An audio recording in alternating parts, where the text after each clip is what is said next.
Alright, so let's sort this by new and get this thing done. Boo! What is up, mental patients? My name is Tormental, your favorite YouTuber banned from Reddit entirely. The entire site. Why? Because I have a moral compass. Alright, so we are looking at EntitledParents again on Reddit, and we're going to look at the 3 newest stories, and we're going to critique them. Why do I go with the newest instead of the top rated? Well, because I like terrible things.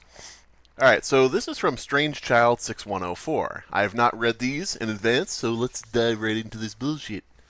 I have 2 kids, so I should be able to get treated before everyone else in the waiting room.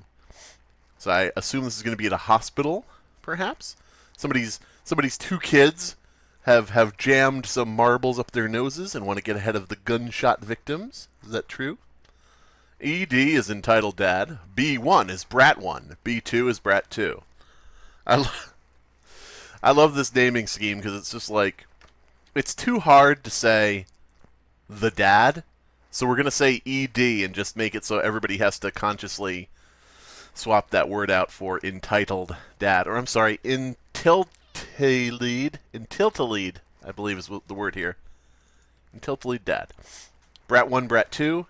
We're not going to try coloring your opinion of the kids right away, but we're just going to call them brats so that you're completely on my side. Me, I'll leave this up to your imagination. KM equals kind man. Kind man, not a very popular Avenger. Kind man, we need your help. Thanos is going to destroy half the people in the galaxy. Well, I don't want to fight Thanos, you know. He's probably got enough trouble being the last of his kind. He's a purpleman, and I don't care what race you are, black, white, yellow, orange, purple, polka dotted. And he falls into that because he's purple. Kind man, please, you have to throw a punch or something. Oh, no. Don't worry about it. I don't want to ruin his day. He seems so happy he's got his gems, you know? Snap. Suddenly, kind man doesn't feel so good. So, as the title says, a dad at the small local free clinic I work at. Oh! Okay, so this person is going to be working at the clinic, not another parent or anything like that. Okay, good. So, as the title says, a dad at the small local free clinic I work at wanted to get treated before the entire waiting room, some of which who had been waiting for an hour. It went a little something like this. Phrases like that make me not believe your story, but maybe we'll believe it by the end. Who knows? The ED walks in. Now remember to mentally swap that out for entitled dad instead of putting the dad walks in. 1 extra letter. Anyway, the ED walks in, and from the start I can tell that I'm going to have to keep my eyes on the kids because they're yelling and running like banshees, apostrophe S. The dad signs in at the desk, in a receptionist at the desk. I think it's supposed to be I'm a receptionist. I don't think the dad signed in by entering a receptionist at the desk. I think it's supposed to be I'm a receptionist at the desk. And takes his kids to sit down. After 5 minutes after 5 minutes of B1 and B2 bothering all the other patients, Edie walks up to me and asks how long the wait will be. Let me stress that this is a free clinic in a low-income neighborhood in the middle of flu season. I thought it was going to be in the middle of flu country. We can't stop here. This is flu country. So we were backed up and full of elderly people / low-income families with kids. So I tell him that the wait will most likely be around an hour and a half to 2 hours. This is when everything turned to shit. Literally, it was the shitpocalypse, a new Sci-Fi Channel original movie. ED starts asking me why he won't get treated first because he has kids. He was there for himself, not for her kids, by the way. Uh-oh. Uh-oh. Not for her kids. We forgot to edit out the part where we changed the entitled dad from an entitled mother when you were making up the story. I'm just being funny. I'm just being silly. Don't worry about it. Maybe this was always an entitled dad and this is just a typo. But it seems like this story was about a female character. And then the poster changed it to a dad instead. Alright, not for her kids, by the way. And I tell him that we go by a first-come, first-served basis. That's not a good way to run a clinic. Because... oh, man. Okay, if you've got somebody sitting in a clinic who has the flu, and somebody comes into the clinic with a gushing chest wound, I don't think you go on a first come first serve basis in that case. Call me crazy.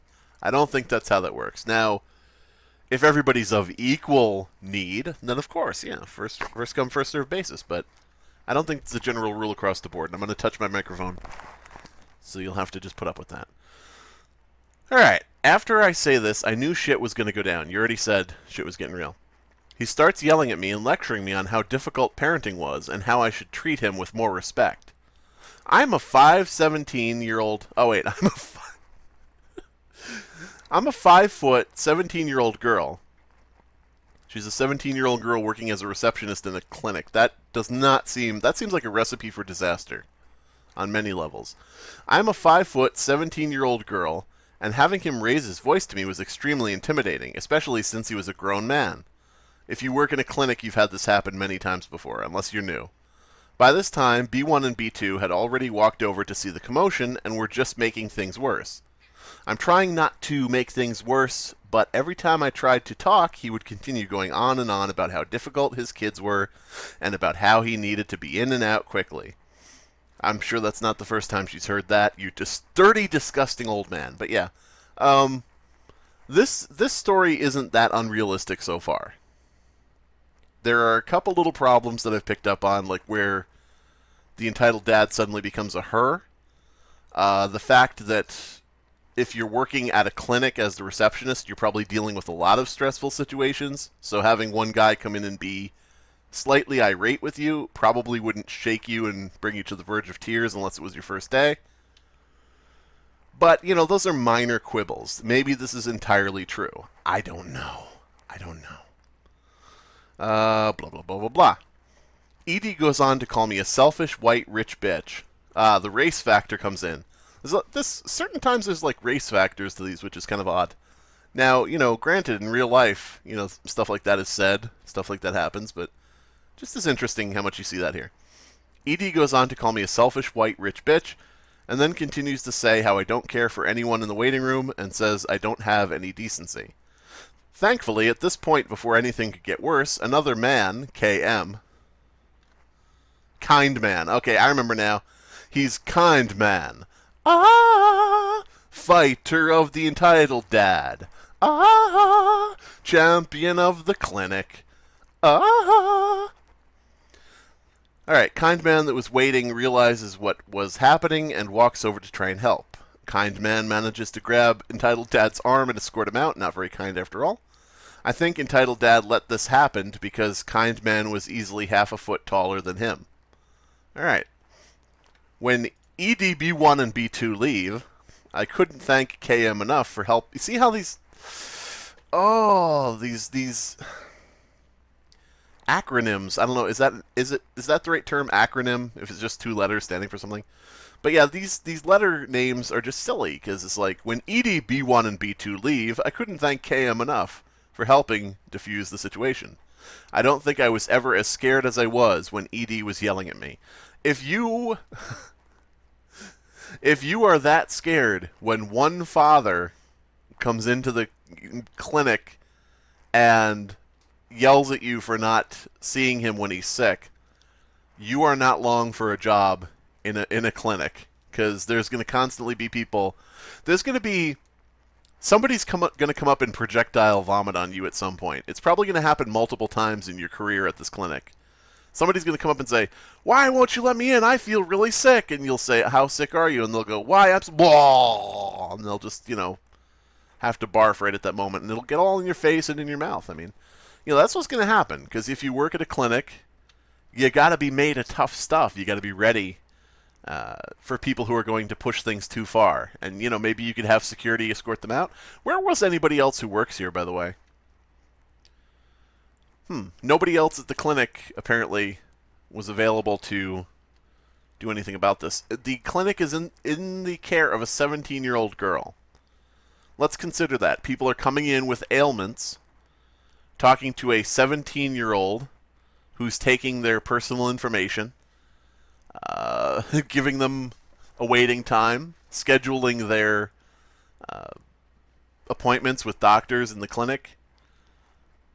I don't believe the story is true. I don't believe it's true. Maybe it is. Maybe this is in some other land where this is very common. I don't know. But yeah, let's move on from this story because we spent too much time on it. All right. EK wants my karate belt. EK will be entitled Kid. Karate belt will be KB. Karate instructor will be KI. Dojo will be D. Me will be me. Quick disclaimer. This was written on mobile, so yeah. Oh, great. EP equals Entitled Pry. I mean parent. Oh, because they want to write prick. EK equals Entitled Kid. Or Hellspawn. Chose your pick. Oh, fuck. It's not just mobile, dude. You kind of... you can't just say it's just mobile here. There's something else at play with your writing style.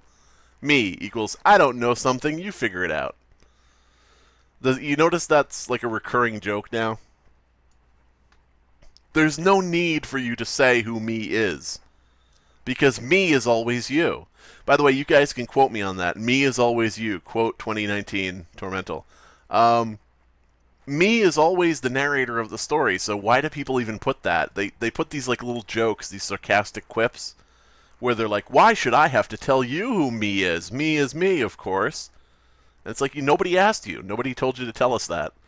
It's completely irrelevant information. By the way, this is written by Rye Guy 0007.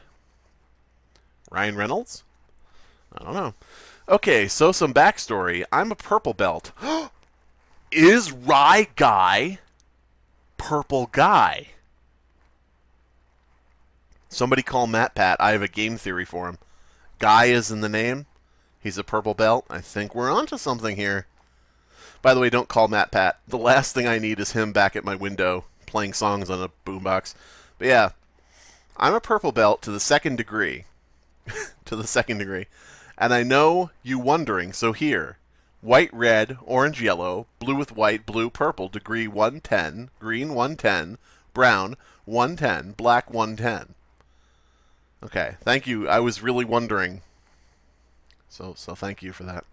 So I was walking in, and I'm was early like usual, and someone's enrolling with one of the front people, and she's really nice. But the asswipe EP, which is entitled Parent, is mad at that her son couldn't start at purple belt, and she asks if she could watch the class. Front desk lady being nice and said yes. So how on board are you guys? Purple belt. Let's see. 1, 2, 3, 4, 5, 6. Purple belt is 7 belts in, and 3 belts away from top tier, which is black belt. Now, a lot of people want to be like a black belt, karate master. You know, I have a black belt, and I know how to do kung fu. But I don't know if I necessarily believe that a kid wanted to start at purple. Is purple just the kid's favorite color? If so, that should have been in the story. That should have been written up here. You know, like, entitled parent wanted the kid to be a purple belt because purple was the kid's favorite color or something. I don't know. Because it just seems odd they would pick purple out of everything they could pick. And we know that the story is titled Kid Wants My Karate Belt, and we know that the person writing this is a purple belt, so we know what's going to happen is the kid's going to want the narrator's purple belt. Which is like, what a coincidence. What a coincidence the kid just randomly happened to want your color belt. Yeah. Alright, I have a nice class, and I see EP and EK eyeing me through the one-sided window. One-sided window? How are they eyeing you through a one-sided window? Which was just a shiny window from our side, not a mirror like it's supposed to be. Okay. So it's a broken one-way mirror, in that it doesn't really work, and you can see through it anyway. Okay. So class ends, and I get my water bottle out of my bag with my fighting gear. Sparring gear, not sparing gear. Nobody's going to be spared in this brawl for the purple belt. Sparring gear, spelled wrong, for those interested. And chug it while I wait to get my shoes, because it's a zoo right after class. EPK and DK walk over. Ooh, that sentence. But yeah, speaking of drinking a water bottle. Time to rehydrate. Because I've been recording for like, I don't know what, 5, 6, 8 minutes. And that's about my limit. That's about as much work as I can do without stopping. Alright. My mind. Ah, fuck. That's what my mind is saying whenever I read one of these stories. EP. X success me, but can I have your belt? Me. What? EP. Your belt. My son wants it. Another common phrase in these stories. Me. What? EP. Give me your belt. Me. No. Mommy. Oh, no, wait. EK. It's hard to follow this because it's all jammed together with no breaks. EK. Mommy, I want the belt. Purple is my favorite color. There, I'm going to add that into your story to make it sound more realistic. EP. Give it. She starts grabbing my belt. Now, usually, when a single mother is trying to grab my belt, I'm a little more agreeable to that situation. But yeah. My mind. Do it. Okay. My mind is saying do it. Okay. Do it. Me. As loud as possible. Why are you grabbing my penis, you perturbed woman? You fucking liar. You lying, you liar, you lying something or other. I'm not going to call you a name, but, you know, this is not a real story. You're supposed to post real stories on here. When you don't post a real story, and it's obviously fake, you know, what are you trying to do? Come on. So, yeah, as loud as possible, why you grabbing my penis, you perturbed woman? Grabs son and runs out red. Now, since he was the last one to talk, this would imply that he grabbed the son and ran out turning red. But I don't think that's what he intended, but, you know, funny mental image. I was told by the front desk lady that her son was denied, so he couldn't get in. But the shit stain is in the grade behind mine, so I get him next year in the same school. Yay. Who cares? By the way, Bump, Friss, or Illuminati, or maybe even the legendary Geo, put this in a vid, message me. You Oh, no. Oh, baby, no, don't do that. Oh, my God. It's true. It's true. YouTubers are ruining this subreddit. It's true. This guy posted a fake story to try to get in videos. Oh, it's true. It's all true. You bastards, you blew it up. It was supposed to be a thing of beauty, not this abomination. Oh, Bump Friss. Not even the right name, because I've seen some of this shit. Moving on. Please help. My foster entitled parents are making me live under the stairs and feeding my obese brother. This is Harry Potter. Fuck it. Okay. Yeah, Harry Potter. Okay, so that is entitled parents. What a bunch of bullshit, huh? What a bunch of crap. Oh, man. Look at this front page post here, by the way. Entitled Parents has reached 300,000 subscribers. We couldn't have done it without our friends at YouTube. It's thanking the fucking YouTube readers. Thank you for destroying our subreddit. And with that, Tormental sunk back into his chair, looked up at the ceiling, and pressed his thumbs into his eyes until he heard a wet pop.